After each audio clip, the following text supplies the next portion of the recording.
eu quero reforçar o nosso convite a vocês para ficar conosco nessa segunda mesa, e vou formar, então, imediatamente a segunda mesa, que tem como tema o território como gerador de resultados. Ela é comunicadora social, com especialização em redes digitais e sustentabilidade pela Escola de Comunicação e Artes da Universidade de São Paulo, e mestranda em Mudanças Sociais e Participação Política pela Escola de Artes, Ciências e Humanidades, também pela Universidade de São Paulo. Foi premiada em 2007 com o Prêmio Valdemir Herzog de Novos Talentos do Jornalismo. Desde a sua formação, trabalha com comunicação comunitária e mobilização social. Desde 2010, trabalha na Fundação TID Setúbal, com a produção de veículos comunitários, como também em articulações com moradores, organizações e poder público, em prol de desenvolvimento das periferias urbanas. Atualmente, é coordenadora de prática local da Fundação TID Setúbal. Quero apresentar e convidar a subir Andrelissa Ruiz. À vontade. Ok. Coordenador, ele é coordenador da prática local da Fundação TID Setúbal, onde atua 14 anos. Atuou durante 10 anos na gestão do Clube da Comunidade TID Setúbal, projetos esportivos e Galpão de Cultura e Cidadania desde 2010, e atualmente como gestor do Galpão ZL, Rede de Inovação, Transformação e Empreendedorismo.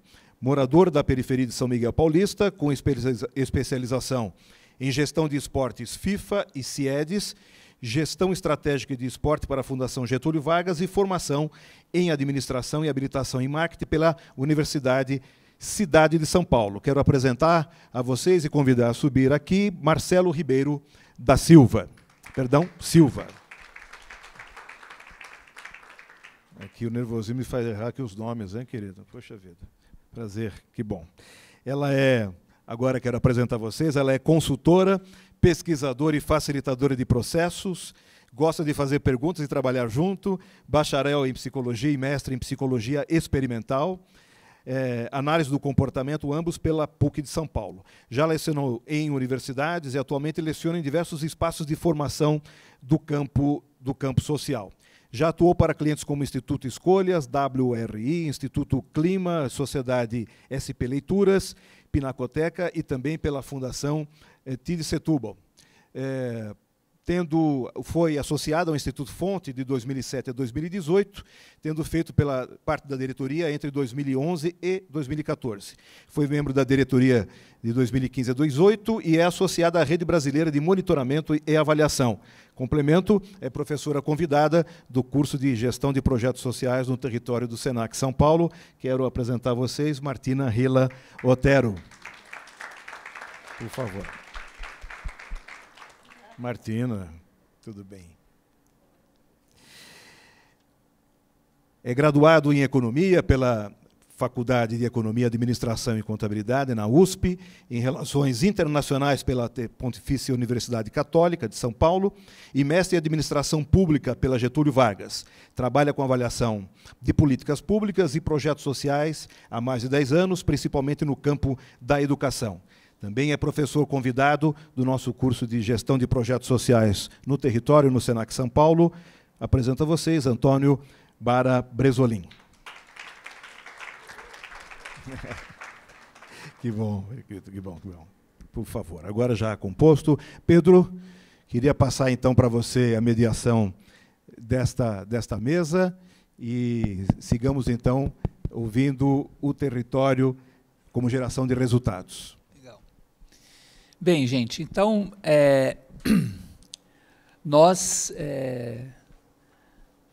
tivemos uma primeira mesa, né, que buscou fazer, digamos, um diagnóstico, né, dos desafios, né, e do contexto, né, e que nós estamos vivendo para a gestão de projetos sociais nos territórios, né.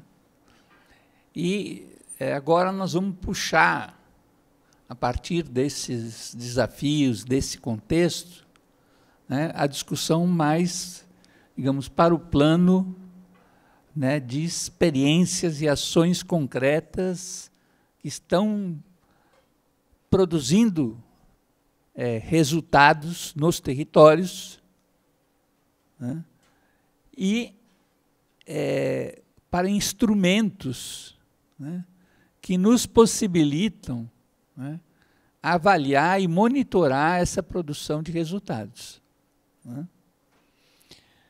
E é nesse sentido que nós temos, né, de um lado, né, aqui os nossos queridos e querida representantes aqui da Fundação TID, né, o Marcelo e a Andrelissa, que vão nos falar de ações muito concretas, desenvolvidas pela Fundação, né, gerando e produzindo resultados, e os nossos queridos e querida Martina e Bresolim, né, que vão nos falar, né, sobre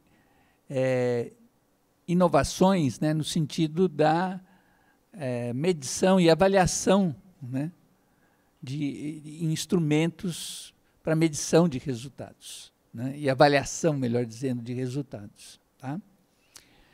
Então, eu vou passar inicialmente a palavra para o Marcelo e para a Andrelissa. Vocês fiquem à vontade aí para ver a ordem que cada um, que vocês vão se distribuir, né? Nós temos, são 4 horas, né? Assim, mais ou menos uns 15 minutos aí, vamos distribuir aqui, eu falo uns 15 minutos para cada um, né? E eu aviso quando der faltar uns 5 minutos, né? E depois a gente vai abrir para vocês. Aquela cadeira continuará vaga, ali, naquele sentido de que, no momento do debate, a palavra de vocês tenha o mesmo protagonismo que a nossa daqui. Tá? Então, vou passar a palavra para vocês. Obrigado pelo convite, obrigado pela presença de todos. Eu vou fazer aqui rapidamente uma introdução da Fundação TID Setúbal, desde quando ela foi criada em 2005. A Fundação TID Setúbal é uma fundação familiar, né? Isso em 76, quando o atual prefeito de São Paulo, Olavo Setúbal, foi prefeito da cidade de São Paulo, a primeira-dama TID Setúbal fazia um trabalho de voluntariado em São Miguel Paulista, criou o Corpo Municipal de Voluntários, isso lá em 76. Ela vem a falecer, e depois de alguns anos, já precisamente em 2005, a TID Setúbal, filha da TID mãe, ela constitui, junto com os irmãos, a Fundação TID Setúbal para ressignificar o trabalho que a mãe havia feito. E, a partir daí, a Fundação, isso que a gente falou no início da conversa, da escuta, de fazer com, de fazer junto, ela começa a atuar no território. O território de São Miguel Paulista, onde a Fundação, nos primeiros 10 anos, faz o seu trabalho de enraizamento dentro de São Miguel e voltar a trazer as questões que a TID mãe falava lá em 76, que é quem é o sujeito que é o ator da sua transformação. Então, ela acreditava nisso, nas pessoas, na articulação com o poder público e com a iniciativa privada, que era o motor geração de transformação. Isso em 76. Em 2005, a Fundação é criada para ressignificar e vai atuar em São Miguel, onde lá tem 3 equipamentos com o nome dela, quando ela já veio a falecer. Um é o Hospital TID Setúbal, que vocês devem ouvir no noticiário algumas vezes, né? Tem um clube da comunidade TID Setúbal, que hoje ele vai se tornar o CEL São Miguel, então ele está em obras. E tem uma escola estadual, né? Estadual TID Setúbal, isso em São Miguel. A partir daí, desde 2005, a Fundação vem fazendo uma atuação nesse território com 2 equipamentos. O CDC TID Setúbal e o Galpão de Cultura e Cidadania, que depois vem a ser o Galpão ZL, que é onde acontece isso. Então, isso que a gente vai trazer agora é um trabalho de 10 anos, né, que foi se modificando, né, tem uma mobilização comunitária, né, a mobilização da sociedade civil no controle das políticas públicas. Então, desde brigar até na reforma de uma estação de trem, até uma passagem para os moradores do Jardim La Pena, coisa que, né, essas coisas que vêm de cima, né? Então, vamos fazer uma nova estação de São Miguel, mas o pessoal do La Pena não vai ter acesso. Então, e aí a comunidade se organiza, vai lá, briga e consegue um acesso para a estação. E daqui a gente vai iniciar a falar. A gente combinou um jogral, mais ou menos. A Andrelice ela vai explicando e eu vou trazendo algumas coisas de concreto do que é essa escuta, do que é fazer das brigas, das tretas, das várias coisas que aconteceram, que é um mar de rosa, tudo bonito, mas não é bem assim, né? Bom, boa tarde a todos e todas. É muito difícil falar em 15 minutos do plano de bairro, mas eu espero que a gente consiga depois, na hora de discutir, aprofundar mais algumas questões que vocês ficarem com dúvida. Bom, como o Marcelo já trouxe, a Fundação já estava lá, né, há muitos anos, está lá, na verdade, há muitos anos no Jardim La Pena, e tinha um movimento já de mobilização de moradores desde 2008, que era um fórum de moradores. A questão é que o fórum de moradores ele era mensal e ele acabava sendo um pouco temático, né? Porque assim, hoje a reunião, a pauta é creche. Quando a pauta é creche, quem acaba vindo? Quem tem filho. E aí o restante da comunidade não aparecia. Aí a outra pauta, habitação. Quem vem, né, ainda não tem a sua habitação regularizada. E a gente começou a identificar nisso uma questão assim que acabava fragmentando um pouco as lutas do bairro e que era importante a gente tentar trazer algum movimento que trouxesse mais coesão, né, que o bairro se visse mesmo como um todo e pudesse um ajudar o outro, independente se o buraco é na sua rua ou não. E aí, numa conversa entre Fundação Tite Setúbal, a OBS Jardim La Pena, que é a OBS local, e a Sociedade Amigos Jardim La Pena, veio a questão do plano de bairro, porque é um instrumento do plano diretor estratégico. Então, ele está lá, né, ele é uma lei municipal, e ele dizia que se as pessoas construíssem, né, participativamente um plano de melhorias para o bairro, passasse por aprovação no Conselho Participativo, ela conseguiria respaldo da Prefeitura para executar essas propostas. E a gente falou, bom, isso pode ser bacana, porque ele tinha lá 9 artigos, envolvia mobilidade, envolvia microdrenagem, envolvia lazer, enfim, envolvia várias temáticas que daria para a gente conseguir juntar mais pessoas, mais organizações, né, porque conseguia juntar mais interesses nas conversas. Então, por isso que a gente fez a escolha do plano de bairro. Então, o plano de bairro, ele começa... para vocês entenderem, na verdade, antes, esse é o Jardim La Pena. Então, o Jardim La Pena, ele é um bairro que ele é bem circunscrito, então também não foi difícil iniciar um plano de bairro, porque o bairro dá para saber exatamente onde ele termina, onde ele começa, porque ele entra a Sabesp, entra a Nitroquímica, que está para cá, aqui está a linha do trem, ali tem o viaduto Jacupêssego e o Parque Jacuí. Essas áreas em roxo foram as ocupações que vieram em 2007 e as vermelhas as que vieram depois, por cerca de 2015 e 2016. Então, só para vocês entenderem que é um bairro que, mesmo ele sendo bem circunscrito, ele vem se renovando muito a sua dinâmica da questão da população. Uma coisa que é bem importante a gente falar aqui, que tem muito a ver com a escuta, assim, a gente entendia esse bairro como Jardim La Pena, e é assim que ele está, né, nas documentações oficiais, mas os moradores não se entendem só como Jardim La Pena. Então, esse foi um primeiro aprendizado. Eles se entendem como Jardim La Pena, Vila Gabi e Jardim Nair. Então, quando a gente falou de um plano de bairro, a gente teve que, todo momento, contemplar essas 3 áreas o tempo inteiro para realmente ser um plano de bairro. Aqui é só uma observação. Como que a gente descobriu isso? Tomando na cabeça. Né? Porque a gente, La Pena, vem para a reunião do La Pena, e nego olhava assim, não vou lá, eu moro na Vila Gabi. Não, você tem que colocar a Vila Gabi aí. Aí vai, coloca a Vila Gabi no material. Não, mas eu moro na Vila Naê. Aí você tem que, enfim, nesse processo de escuta, de tomar cascudo deles e tal, a gente começou a fazer um material, plano de bairro, Jardim La Pena, Vila Gabi e Vila Nair. E aí até fazer reuniões nessa separação, enfim. Então, só para vocês entenderem um pouco o que é esse projeto, então o plano de bairro ele está dentro de uma lei municipal, Mas a ideia dele, ele diz lá que tem que ser construído participativamente, mas ele não indica nenhum caminho. Ah, você tem que fazer reuniões? Não. Então, a gente teve que ir construindo isso junto. Como que a gente construiu?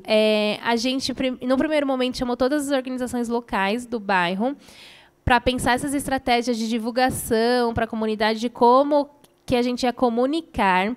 E aí é muito importante o que a Raquel já trouxe, que é comunicar de verdade, né? Não é apenas informar, vamos fazer um plano, o plano é esse, e falem ok. Não. É comunicar e dizer, olha, estamos construindo um plano, né? Vamos precisar muito ouvir todo mundo. Para ouvir, a gente está fazendo isso e isso, estão de acordo, não estão? Como que é melhor para você ser ouvido? É isso. Vamos, então, repartir em 3 bairros, um bairro só? Então, isso foi uma fase importante do plano de bairro. E aí, depois desse momento com as organizações, a gente fez, então, um lançamento no bairro, onde cada organização fez um evento que trazia um pouco essa identidade do bairro, desafios do bairro.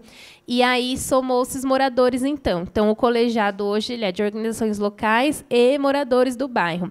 E foi muito importante esse movimento de ser uma coisa mais aberta, porque também, quando a gente fala lideranças do bairro, também, geralmente, vem aquelas pessoas mais viciadas, né, nos processos políticos, né? Então, a ideia de você não focar em lideranças, mas focar em todo mundo que quiser vir dar sua opinião, também é uma questão muito importante para você conseguir realmente mais diversidade no processo, né? E aí, então, a premissa transversal desse projeto foi a participação e fortalecimento dos agentes para incidir. Então, também a ideia é essa, não era as organizações locais ou a Fundação de Setúbal levar o processo e todo mundo faz o que a gente traz de caminho, né? A ideia era como que a gente fortalece todos os atores para que todos se sintam potentes para fazer as incidências, para pensar estratégias, para montar as propostas. Então, isso foi uma coisa que a gente sempre foi colocando muito importante, por isso um colegiado. Porque aí não importa se uma hora ou outra alguém se afasta ou alguém sai, o processo não acaba. Né? Se o processo estiver centralizado em uma pessoa só, em uma organização só, é bem perigoso que esse processo acabe. E aí, uma coisa que a gente percebeu nesse processo também foram os resultados potencializados por uma tríade que foi muito importante. Então, a mobilização social com os moradores foi muito importante, porque, no fim, são os moradores que vivem aquela realidade e que sabem dizer, né, realmente o que precisam e quais são seus potenciais, quais são seus desafios. Né, porque, quando a gente também pensa melhorias para o bairro, a gente também tem que entender que o bairro tem muitos desafios, mas que ele também tem muitos potenciais que, às vezes, resolvem algumas questões. Né? Então, assim, não tem show no bairro, tem um monte de artista no bairro que resolve essa questão do show. Né? Então, a gente foi fazendo um pouco reuniões nesse sentido. E aí a gente conseguiu o apoio da Fundação Getúlio Vargas como um apoio técnico, porque a gente também percebeu que, como a gente está falando de um projeto que é para a prefeitura, não dava para a gente não ter diagnósticos mais precisos, dados, ou ilustrar melhor aqueles desejos das pessoas, né, num projeto mesmo que a prefeitura conseguisse entender. E a questão do poder público, porque, como a gente está falando de um projeto que ele envolve planejamento urbano, a gente também não pode mudar as ruas do nosso bairro assim, por conta própria. Né? Então, como que a gente conecta o poder público para ele entender o que é esse processo e valorizar esse processo de escuta? Né? Porque, senão, a gente faz toda uma construção bonita e essa construção porque o poder público não quer escutar, quer fazer do jeito dele. Né? Então, a gente tentou o tempo inteiro tomar esses cuidados para que o processo não fosse meramente ilustrativo. E aí a gente teve uma questão muito bacana, que foi a mobilização por ganhos rápidos. Porque o plano de bairro ele diz que você tem que construir mesmo um documento e aprovar no Conselho Participativo. Como que a gente mobiliza uma comunidade para ficar construindo um papel?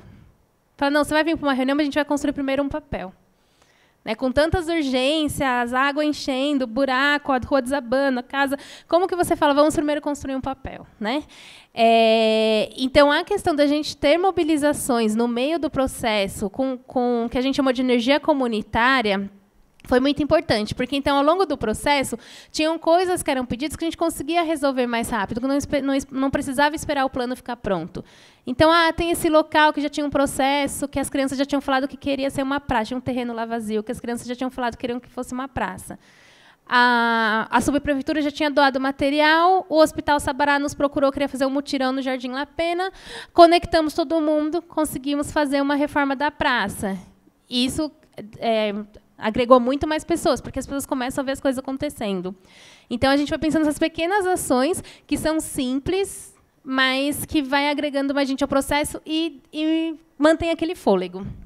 Esqueci que está comigo aqui. Né? E é isso que eu falei para vocês, o plano dividido em energia comunitária e poder público, porque também a gente percebe que muitos desejos a gente consegue resolver aproveitando potenciais do bairro, e aí não precisa, então, pedir tudo para o poder público, para a gente ir com pedidos mais certeiros, né? Porque você vai com uma lista, o poder público também fala, né, esse povo está pedindo muita coisa, então como que a gente é mais certeiro nesses pedidos também? Aqui, só para vocês entenderem, desculpa que está em espanhol, mas só para vocês entenderem, então, como foi o processo. Então, no primeiro momento, a gente teve diagnósticos, que teve de fora e de dentro. O que é isso? De fora é de dados censitários, mas quando a gente pega os dados, a gente vê que eles não são tão atualizados assim. Então, por exemplo, pelo IBGE, o Jardim La Pena tinha 5.000 habitantes. Pela UBS local, o Jardim La Pena tem 12.000 habitantes. Né? Então, foi um pouco isso. A gente usou os dados externos e depois teve os dados internos, que foram as entrevistas e esse apoio da UBS local e das agentes de saúde, que é uma indicação que eu faço para vocês, que é muito importante para quem quer trabalhar com o território.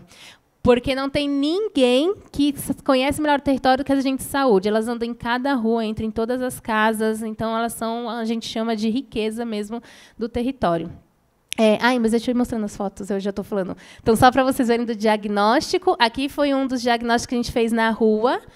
Pode falar, Marcelo. Nós temos que falar no microfone. Esqueci. Aqui foi na Panela Preta, né? Que é uma rua da Jardim Nair. Jardim Nair.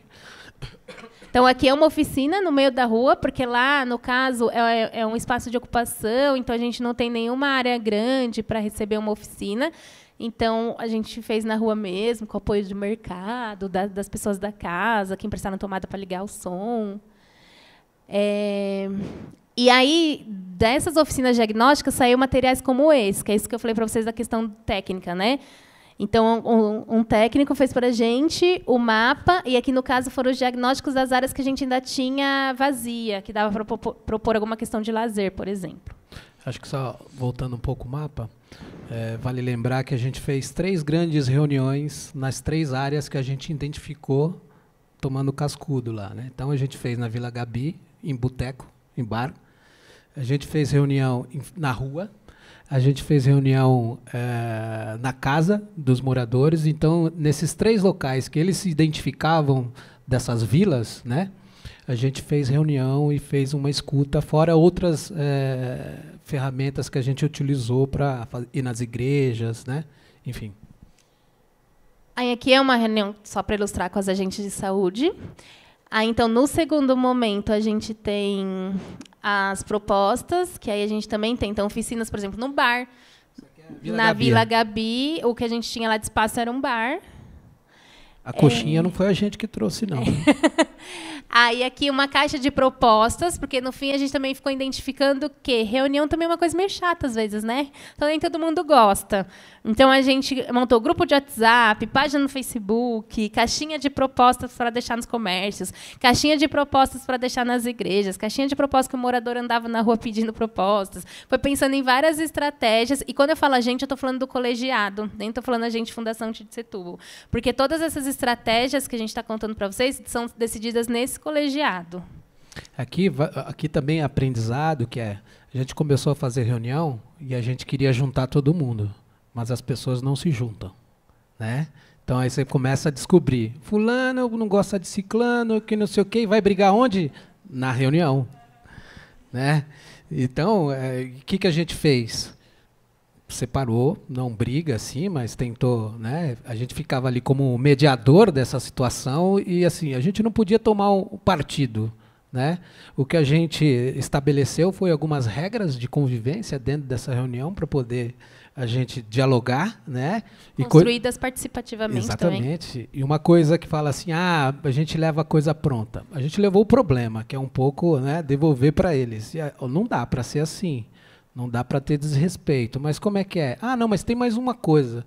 Quando um está falando, o outro está falando em cima. Então como é que a gente resolve isso? Não, a vez, alguém vai controlar e tal. Quer dizer, isso já está neles, eles já fazem isso. A gente tinha mais o papel de mediar, né? E depois levar, acabou a reunião, tomar uma cerveja na padaria para limpar as coisas, né? Para tirar tudo, não deixar interferir no nosso diálogo dentro da reunião, né? Então a gente, além das conversas das reuniões, tinha antes e tinha depois, né? Então a reunião não era aquele horário específico. Algumas pessoas se chamavam um pouco antes, já, não sei o que, assim não dá, vai vir fulano. Não, mas não gosto de fulano, mas não, aqui não dá para você ser contra alguém que está a favor do bairro, né? Então, assim, se ele está aqui, está pensando no bairro, não dá para a gente pegar o que eu tenho, a briga que eu tive lá no campo, né? A briga que eu tive lá na eleição da associação de bairro, que eu não ganhei, né? Não dá para trazer aqui. Então, a gente pode resolver isso em outro fórum, mas, enfim, é um pouco disso que eu queria trazer. Isso que o Marcelo está trazendo é bem importante, porque a gente não é acostumado a participar, né? A participar no sentido de realmente valorizar o que o outro está falando para construir alguma terceira coisa, né? Geralmente, quando a gente vai para uma reunião, a gente vai ou para falar a nossa opinião e quer que ela seja ouvida e feita, né? Então, a questão de participar para a gente tentar realmente, sua opinião com a minha forma uma terceira coisa, ela não é habitual. Então, isso é um processo também bem de aprendizado contínuo. A gente, nas primeiras reuniões, tinha um morador virando para o outro e falou assim, você é burro, você está falando isso de novo? E aí você não vai voltar para uma reunião para ser xingado, né? Então, como que você media isso para que todo mundo seja respeitado e que todo mundo sinta que está valendo a pena estar lá? Afinal de contas, participar é um ato voluntário. Então, ninguém estava recebendo nada para estar na reunião. E aí, então, a gente tem, num outro momento, a priorização das propostas, porque a gente chegou no número de 38 propostas, então é um número bem grande, então a gente precisou fazer uma priorização para ver, vamos começar pedindo isso, aquilo. E aí, nesse momento de priorização, também é bem interessante, porque a Fundação Tite Setúbal FGV teve uma conversa, e a gente tinha pensado uma metodologia. E aí, quando a gente chegou para o colegiado, falou, a gente estava aqui conversando, o que vocês acham disso? O colegiado falou assim, não, isso é muito formal, isso não vai dar certo, vamos construir outra coisa, construir uma outra coisa. Então, as organizações que estão trabalhando em territórios têm que entender que o território tem uma dinâmica e que é importante entender a dinâmica do território e ouvi-los, né? Não dá para você querer impor o que vai ser melhor para você obter os seus resultados. E aí, então, a gente teve... pulou uma foto, né? Isso. E aí a gente teve, então, aqui a moradora que está com a Folha, ela e o marido organizaram uma dinâmica, treinaram todo mundo, e aí a gente conseguiu fazer as priorizações com bolinhas, que era o que é urgente, mas pode esperar, o que não é urgente, tinha uma priorização assim. E aí a aprovação no Conselho Participativo, né, que era uma etapa que estava no plano diretor estratégico, e ao longo disso, então, a gente teve as reuniões do colegiado, que eram reuniões variadas, que aí, lógico que eu coloquei a foto mais cheia para ficar mais bonito, mas é isso, tem hora que tem 40, tem hora que tem 10, né? E aí a gente teve também as reuniões com as idas em orçamento, né? Então, se a gente está falando que a gente tem questões que precisam do poder público, a gente precisa achar onde que são esses encaixes para a gente conversar com o poder público. Então, é reunião de subprefeitura, é reunião em secretaria, a audiência pública. Então, tudo que a gente conseguia de encaixe, a gente ia sempre. E uma coisa importante que é isso, sempre pessoas do colegiado indo, né? Porque é claro que a organização, por exemplo, Fundação Tite Setúbal, tem uma certa abertura, né? Quando a gente chega e fala que eu sou uma organização, geralmente o poder público me atende sorrindo. Mas é importante que o poder público atenda sorrindo o Dida, que é lá do Jardim La Pena, a Marli, que está lá segurando a faixa. Então, quanto também é importante as organizações que trabalham em território dividir esse capital social que elas têm, sabe? Então, esse aqui é o meu contato sobre prefeitura, agora contato, se o Dida te procurar, você vai atender o Dida também. Então, isso é importante estar fazendo. Aqui uma reunião, né, com o subprefeito de São Miguel, que aí a gente mantinha ele atualizado o tempo inteiro, porque, queira ou quer não, a subprefeitura, né, ela é o vínculo, né, com a prefeitura.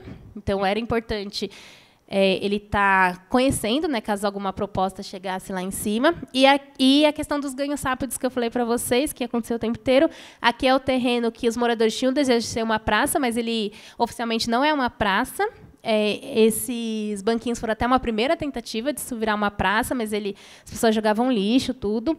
O dia do mutirão, né, então todo mundo se organizando, o chão que a gente ganhou, a adoção da subprefeitura, e como a praça ficou. Aqui, esse movimento foi bem bacana, mas aqui a gente pode falar um pouco da relação com o poder público.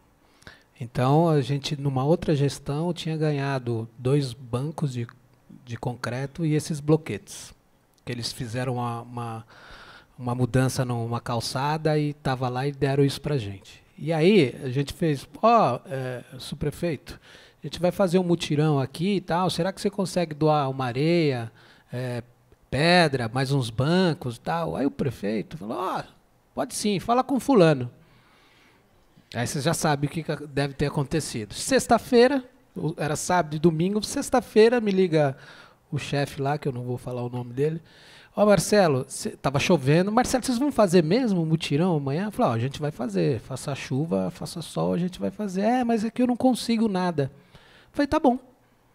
Mas a gente já tinha chamado o prefeito, subprefeito, para poder ir lá, né? Só que o que aconteceu? A gente tinha uma mobilização com o Hospital do Sabará, que tinham 120, mais ou menos, pessoas para ajudar, mais o pessoal tinha assim umas 150, beirando umas 200. O que a gente articulou junto com uma instituição local? O almoço. E o prefeito chegou justamente na hora desse almoço. Viu lá aquele mundaréu de gente comendo, e todo mundo, prefeito, sei o que, E aí, Marcelo, conseguiu as coisas? Eu falei, não. Como não? Ele virou para a cara do mesmo cara que tinha falado que não tinha, né? Se vira, vai lá, isso no sábado, meio-dia. Alguém aqui conhece poder público, imagina você ir no depósito da prefeitura para pegar, né? E era assim, e a comunidade em volta do prefeito, ele falou, se vira, eu prometi isso, vocês vão... mas a gente não tem caminhão. Aí o Dedé que estava lá, eu tenho caminhão. Dedé é um morador. Eu tenho caminhão. Não, mas você vai lá, vou, tenho combustível e tal. Mas quem vai carregar? Não, eu vou carregar.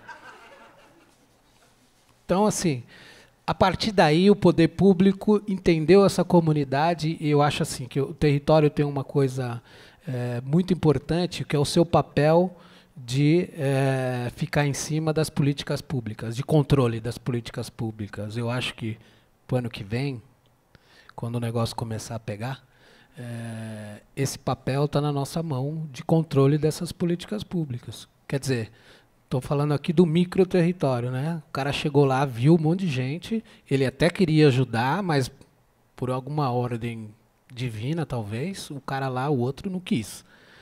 E apareceu tudo, apareceu até mais. Agora você imagina lá, 20 moradores entrando dentro do depósito da prefeitura. Nós pegamos de tudo.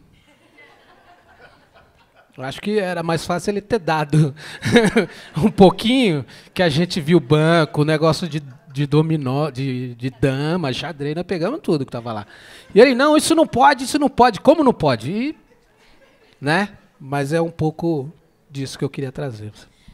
Pessoal, na verdade eu vi que nosso horário já estourou, eu vou só passar então rapidamente as conquistas para vocês. Então, uma questão do colegiado que é bem importante esse movimento, aqui é uma foto na casa de uma pessoa, porque em um determinado momento a gente viu que também era importante fazer reuniões itinerantes na casa das pessoas, porque tem gente que ela não vai se deslocar muito para participar. Se for no vizinho dela, ela vai à reunião, mas se ela tiver que andar 5 minutos, ela já não vai. Então, a gente começou a fazer esse processo. E aí, isso é muito legal, por quê? Porque os moradores começam a ter uma visão sistêmica do bairro, em um sentido de coletividade. Então, agora não é só a minha rua que importa. Puxa, minha rua está ruim, mas a rua do meu vizinho está pior. Eu vou lá com você. Porque isso que o Marcelo falou é uma coisa que uma moradora repetiu, que ela falou, nossa, eu vinha sozinha aqui, eu não era nem atendida. Agora eu vi que quando a gente anda em bando, a gente é atendido. Então, é esse o lema do colegiado, agora andar em bando. A política como prática pedagógica, né, porque nesse processo vários moradores até falaram que não queriam participar porque não gostavam de política, mas estavam se referindo à política partidária, né, então entender que a política não é só partidária, a política é como a gente organiza, né, a nossa vida, e o quanto a gente pode potenciar nossas potências individuais para colaborar com o coletivo. Todo mundo tem a colaborar. E aí a gente fez intercâmbios com outros bairros, formação para acompanhar orçamento, lei de acesso à formação, comunicação não violenta, né? Então, formações também, porque isso, a gente é um ser em constante aprendizado, né? A gente precisa de formações para a gente qualificar mais a nossa participação. E aqui, então, uma das ações de melhorias do bairro, né, que era uma rua que o muro da escola cheio de entulho, a gente fez uma ação que chamou Rua Educadora para limpar essa rua.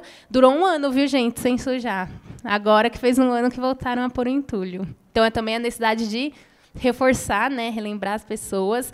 O poder público mais próximo, porque o Jardim La Pena ele era um bairro que até mais ou menos 15 anos, né, a entrada era um buraco no muro da linha do trem. Não tinha acesso.